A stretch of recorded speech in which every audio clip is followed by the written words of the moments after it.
In the year 1868, on a winter's night heavy with the weight of silence, the world rested under a blanket of stars that glittered cold and bright above the city of Philadelphia. Among the quiet homes tucked into the snowy streets was that of Phillips Brooks, a young clergyman known for his eloquence in the pulpit but burdened with the unseen exhaustion of his calling. That evening, he had sat by the fireplace, pen in hand, attempting to draft a sermon that would lift the spirits of his congregation. Yet his thoughts wandered, weighed down by an inexplicable melancholy, a feeling that his words were hollow echoes of truths too great for him to fully grasp. Giving in to his weariness, he extinguished the light and climbed into bed, murmuring a prayer more out of habit than conviction. Unbeknownst to him, the fabric of the night was already stirring with divine purpose. Far above the quiet village streets, the angel Gabriel stood poised on the precipice of heaven, his ethereal form shimmering with a light that seemed to pulse in rhythm with the stars. His task was clear but profound, for he had been sent to rekindle hope in a time when humanity's faith often flickered like a fragile flame in the wind. Phillips Brooks had been chosen for reasons beyond his own understanding, a vessel for a message that would one day echo across the world. Gabriel descended into the clergyman's modest home, his wings brushing against the veil of the material world without disturbing it. In the stillness of the room, where the air hung heavy with the scent of candle wax and winter draughts, the angel leaned close to Philip's sleeping form. With a voice softer than the rustle of leaves but imbued with celestial power, Gabriel whispered a melody into the depths of the minister's soul. Each note carried a fragment of the divine, weaving together to form a tune that spoke of peace, wonder, and the quiet majesty of Bethlehem on the night of Christ's birth. As the melody settled into Philip's dreams, Gabriel gazed upon the man with a tenderness that belied the magnitude of his mission. He knew that this song, planted in the fertile soil of a yearning heart, would bloom into something eternal. Yet Gabriel's purpose extended beyond the hymn. His presence in the village was ordained to touch lives in ways both subtle and profound. Rising from Philip's bedside, the angel swept out into the frosty night, his form a streak of light visible only to the stars. The village streets lay hushed beneath their shroud of snow, the lamplight casting faint halos in the darkness. Gabriel's first steps brought him to a small, weathered cottage at the edge of town. Inside, Mrs. Abernathy sat alone by the dying embers of her hearth, her hands trembling as she clutched a worn photograph of her son. He had been her only child, her joy and solace after the early loss of her husband, but a cruel fever had taken him from her that past spring. Since then, her prayers had become bitter, her faith a distant memory. As she sat, tears tracing silent paths down her cheeks, Gabriel entered unseen and knelt beside her.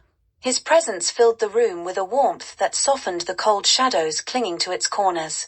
Reaching out, he placed a hand upon her shoulder, and though she could not see him, her heart stirred with a sudden, unexplainable peace. In that moment, Mrs. Abernathy's grief lifted just enough for her to dream of her son, not the boy lost to sickness, but a radiant figure laughing, his arms outstretched as if to embrace her. When she awoke, her heart felt lighter, her sorrow mingled with a strange and wondrous hope. From that day, she became a source of comfort for others, her home a haven for the lonely and broken-hearted. From the widow's cottage, Gabriel moved with the swiftness of thought to a narrow alley where a boy no older than 7 shivered against the icy wind. Samuel had been cast out of an overcrowded orphanage and left to fend for himself. His thin frame trembled beneath a threadbare shawl, his small hands rubbed raw from the cold. As he huddled against the base of a lamppost, his wide eyes scanned the empty street, his breath forming ghostly wisps that vanished into the night.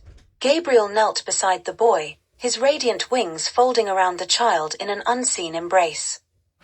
With a single touch, he banished the chill from Samuel's body, replacing it with a warmth that seemed to rise from deep within. At that moment, a door creaked open across the street. Mr. Whitaker, the town baker, emerged into the night, driven by an inexplicable urge to step outside. His eyes fell upon Samuel, and without hesitation, he rushed to the boy's side. Lifting him into his arms, he carried him into the bakery's warmth, where the smell of fresh bread filled the air. Over the days that followed, Mr. Whitaker gave Samuel not only food and shelter but a place in his heart and family. The boy's life, once a bleak stretch of loneliness, became a testament to the transformative power of kindness sparked by the unseen intervention of an angel. Gabriel's final miracle took him to the heart of the village, where the church stood silent beneath the weight of its snow-covered roof. Inside, a handful of parishioners gathered for a midnight vigil, their prayers faltering under the strain of unspoken doubts. Each had come bearing burdens too heavy to share, their faith worn thin by the trials of life. Gabriel, attuned to the unspoken cries of the heart, entered the sanctuary and allowed his presence to fill the space. Drawing upon the celestial music still lingering in the air, he wove a vision for the worshippers, a glimpse of Bethlehem on the night of Christ's birth. In their mind's eyes, they saw the humble manger bathed in divine light, the gentle faces of Mary and Joseph, and the awe of the shepherds who knelt in silent adoration. They heard the faint strains of an angelic choir, their voices rising in exultation over the newborn king. When the vision faded, the congregation was left in a profound silence, their doubts dissolved in the face of a shared and unshakable faith. As dawn broke over the village, painting the snow with hues of gold and rose, Gabriel ascended once more to the heavens. His mission complete, he gazed down upon the transformed village, a widow's heart restored, an orphan's life saved, and a congregation's faith renewed. In his bed, Phillips Brooks awoke with the melody still echoing in his mind. He could not recall the dream in full, but the tune lingered, compelling him to set pen to paper. Over the following days, he wrote the lyrics to O Little Town of Bethlehem, inspired by his memories of visiting the Holy Land years before, though the true origin of the song lay in the angelic whispers that had blessed his soul. Thus, Gabriel's visit to earth left a legacy far greater than the fleeting miracles witnessed by the village. The hymn, born of divine inspiration, carried the light of Bethlehem to the corners of the earth, a quiet yet enduring reminder of the miraculous beauty found in faith, hope, and love. The angel's work was complete, yet the echoes of his touch would resonate for generations, a testament to the small, unseen miracles that shape the world in ways both gentle and profound.